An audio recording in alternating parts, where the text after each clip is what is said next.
sucedido. Carlos, buenas tardes. ¿Cómo estás, Julio? Buenas tardes a tu auditorio, a ti. Me da mucho gusto verte. Igual, Carlos, muy amable. Carlos, en esencia, ¿qué es lo que has publicado que ha generado esta oleada de señalamientos y críticas de los cuales te pido si podemos tener un resumen de lo que tú has planteado y luego analizamos las reacciones de la crítica, pero sobre todo de las reacciones muy ácidas para ese ejercicio crítico desde la izquierda, Carlos? Bueno, gracias, Julio, por la oportunidad. En realidad, en algunas intervenciones, en radio, en televisión, pero sobre todo un par de columnas periodísticas en Reforma, yo he publicado mi desacuerdo con la reforma judicial. Como tú, como muchos otros, considero que es muy importante avanzar hacia una reforma judicial. En realidad, hacia una reforma al ecosistema judicial en México, al ecosistema de la justicia en México, que incluye defensorías públicas, notarías, abogados, fiscalías y, por supuesto, también a los propios jueces. Creo que es una muy buena noticia que eso esté en la mesa. Agradezco también que ese tema esté planteándose por primera vez este año en el sexenio. No había sido realmente una cuenta pendiente del gobierno del presidente López Obrador, así que estoy en favor de que haya una reforma judicial. Pero esta reforma judicial, a mí no, yo simplemente estoy en desacuerdo con esta reforma y estoy en desacuerdo con el fondo de la reforma y estoy en desacuerdo también con las formas de la reforma.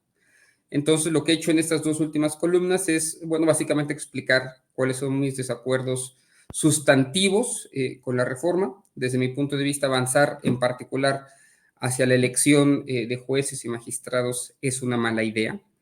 No hay, ya se ha dicho bastante, no hay elementos para pensar que esto va a ayudar a tener un mejor sistema de justicia. Y sí hay muchos elementos para pensar que esto nos traerá costos económicos, financieros, políticos y una carga enorme a la presidenta Claudia Sheinbaum. Y así como estoy en contra del fondo de la reforma, también he de decir que no me han gustado las formas de la reforma, ¿no? Y en ese sentido hice una crítica muy puntual al voto de Yunes, de la familia Yunes, en favor de la reforma, sosteniendo que pues, es una contradicción que a mí me da mucha vergüenza, que una reforma a la justicia se tenga que haber logrado a través de asegurar impunidad a una familia que ha vivido de la criminalidad durante más de 25 años. ¿No? Vamos a ver cómo se desarrolla eso, pero pues no puedo no dejar de hacer notar la contradicción entre avanzar hacia una reforma en la que aparentemente vamos a separar la justicia de los favores políticos a través de un mecanismo que es abiertamente ilegal e ilegítimo. Sobre todo porque, termino con esto, Julio, si algo ha hecho bien me parece, el gobierno del presidente López Obrador es señalar que no somos iguales, es señalar que hay principios éticos que están ahí para respetarse, que en democracia eventualmente vamos a perder, porque no se gana para siempre, que eventualmente se va a perder y que por tanto vale la pena conservar las reglas, que no se puede ir por encima de las reglas, que se debe avanzar hacia procesos de reforma y procesos de cambio social por vías democráticas, y hacerlo a partir de ilegalidades solamente nos deja en un lugar muy parecido al de la propia derecha. Entonces, me parece que desde la izquierda lo que hay que hacer es señalar aquellas actitudes, aquellos eventos que nosotros criticábamos y siempre fuimos muy críticos, tú en particular, Julio y otros más, a cómo la derecha hacía política, y que eso venga de nosotros, pues a veces me hace pensar cuáles son los medios y cuáles son los fines. A veces ya no están tan claros. Entonces, bueno, eso, Sí. Eso en síntesis. Claro. Ahora, Carlos, hay quienes dicen, el propio presidente de la República dijo que debería buscarse el equilibrio entre la eficacia y los principios. Y mucha gente en las críticas y análisis de lo que tú y otros compañeros han dicho, señalan, bueno, ¿y qué querían? ¿Cómo se podría lograr la reforma judicial si no era pagando un costo menor, lamentable, repudiable? Pero ¿de qué otra manera podía haberse conseguido avanzar sobre la dictadura aritmética? No, yo creo realmente en la labor de la política, en la labor del convencimiento. Fue una reforma que, si bien es cierto que fue presentada en febrero, realmente empezó a discutirse después del 2 de junio. Apenas hubo unos cuantos foros que se organizaron en donde realmente las voces opositoras no se escucharon y que no incluyó otros reclamos importantes que venían por parte de los partidos de oposición y de facultades de derecho y de alumnos y de un montón de gente que no estaban de acuerdo con esto.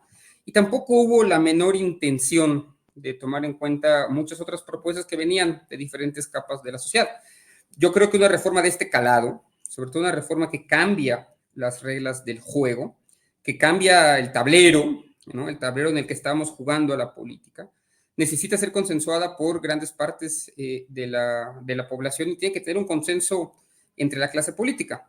Me parece que hubo mucho espacio para la política y en realidad lo que se prefirió es avanzar, es avasallar, es decir, bueno, vamos a conseguir ese voto no escuchando lo que tengan otros que decir, sino comprando votos y asegurando que un senador no viniera, y realmente comprando la impunidad de una familia contra la que siempre la 4T ha estado. Dicho eso, que no me parece la forma, te voy a admitir también que de todo me parece lo menos problemático, ¿no? En realidad donde está mi mayor crítica es al fondo de la reforma, ¿no? Una reforma que no tiene ningún análisis técnico de que pueda funcionar, no hay un estudio comparado en el mundo de que pueda funcionar. No hay nada que nos haga pensar por qué la elección de jueces a magistrados y jueces pueda mejorar la impartición de justicia en México. E insisto, sí hay mucha evidencia de cómo puede no funcionar y cómo nos va a traer costos enormes, no tanto en el corto plazo, porque hay gente que está diciendo, bueno, ya vieron que el dólar en realidad ya no subió tanto, en realidad bajó un poco más, sino en el mediano y largo plazo al crear condiciones de mucha incertidumbre económica en México. Tampoco soy catastrofista, Julio. No vamos a entrar a una crisis económica, como se suele decir. Tampoco creo que esta sea la llegada de la dictadura, del obradorismo.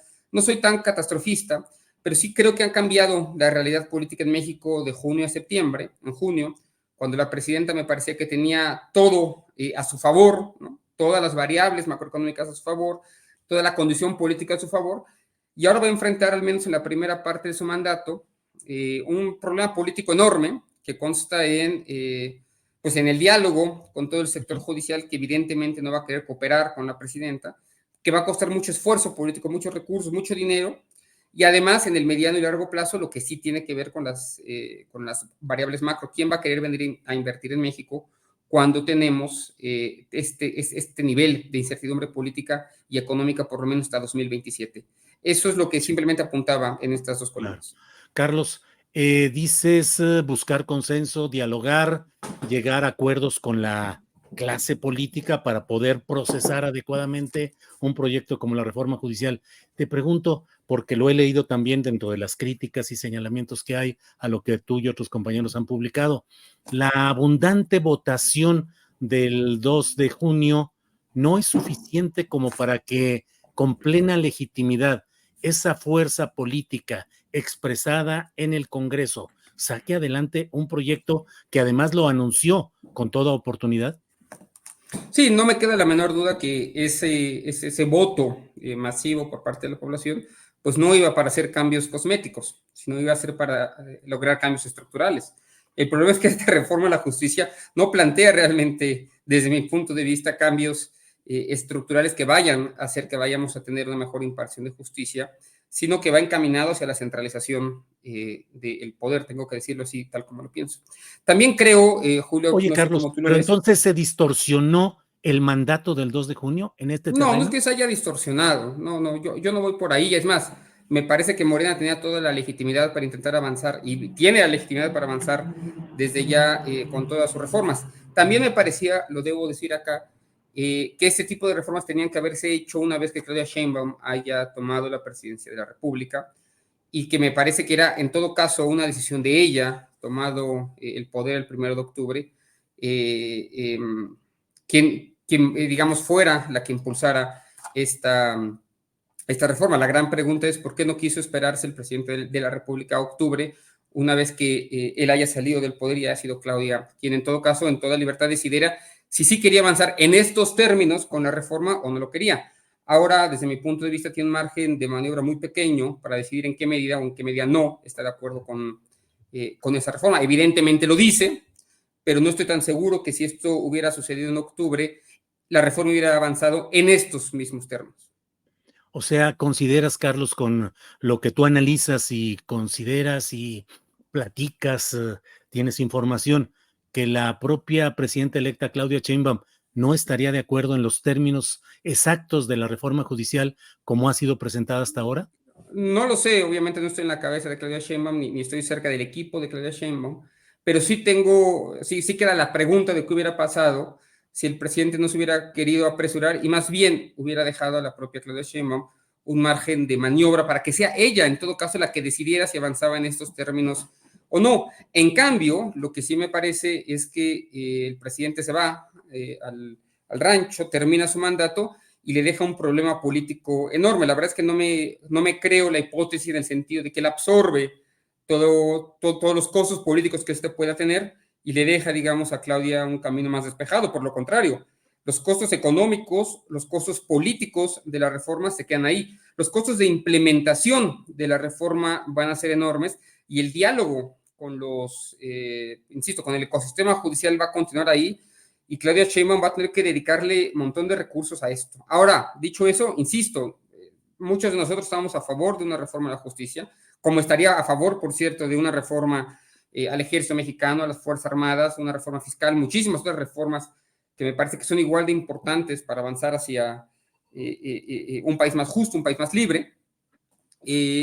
Pero bueno, en todo caso creo que le tocaba a Claudia tomar esa decisión o no.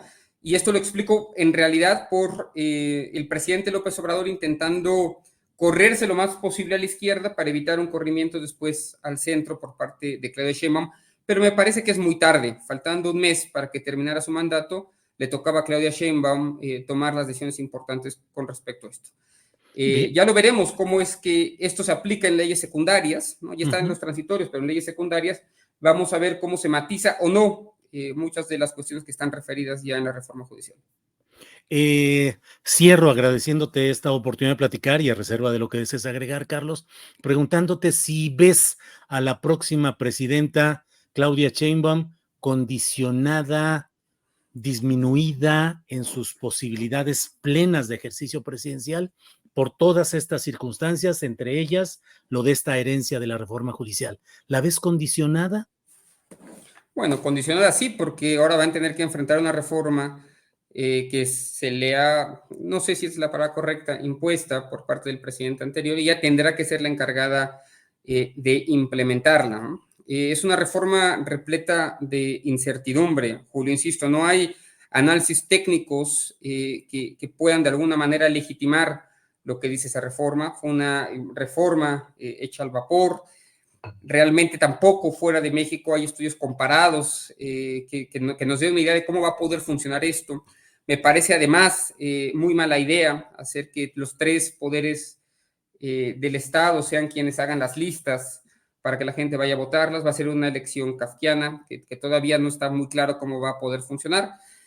Creo que hay un gran espacio de maniobra, insisto, para que Claudia Sheinbaum trabaje con sus legisladores los reglamentos secundarios de esta reforma y en el que se puedan matizar algunos de sus puntos más problemáticos. Otros quedarán ya para siempre ahí y con el tiempo espero que se puedan ir resolviendo, ¿no?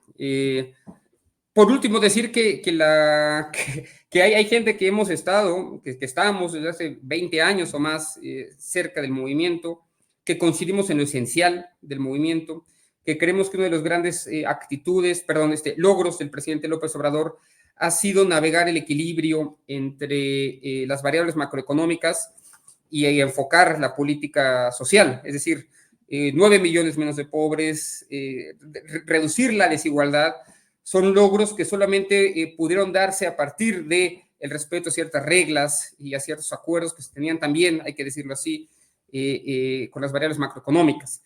Creo que con esta reforma se pierde ese balance que permitió el alcance de muchos de los programas sociales, el balance que permitió, insisto, que se dieran muchos logros en materia económica, en desigualdad y en pobreza, y que ahora, al romperse ese equilibrio, me cuesta ver cómo Claudia va a poder replicar muchos de los programas y además los que tiene ella que desarrollar en su gobierno en el futuro. Entonces, decir que la crítica en esta cuestión no es una crítica al proyecto, no es una crítica al obradorismo en general, sino una política muy específica que creo que está estirando la liga demasiado y que en realidad rompe con lo que había sido la norma los últimos 5 años, que había sido justo este equilibrio entre las políticas sociales y una política económica responsable.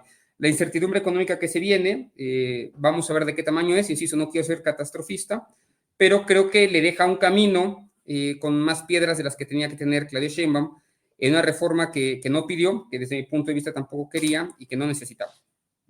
Bien, pues te agradezco mucho, Carlos, que hayas estado con nosotros y quienes deseen leer el texto, sobre todo el más reciente, en el cual Carlos publica en el diario Reforma este texto en el cual habla de que alguien tiene que explicar una serie de cosas y detalles que han ido sucediendo. Carlos, pues te agradezco mucho esta posibilidad y seguro que seguiremos hablando y analizando lo que haya. Yo te agradezco a ti y te digo también, Julio, que pues la labor que tú haces de ser crítico dentro de ciertos márgenes, sin perder también la brújula, que es lo más importante, ¿no? Y la brújula está ahí, intentar mejorar siempre las condiciones políticas, sociales del pueblo mexicano y avanzar también hacia un país mucho más democrático. Creo que ahí estamos todos dirigidos y hacia ahí hay que seguir caminando. Muchas gracias. A ti, Carlos, hasta luego.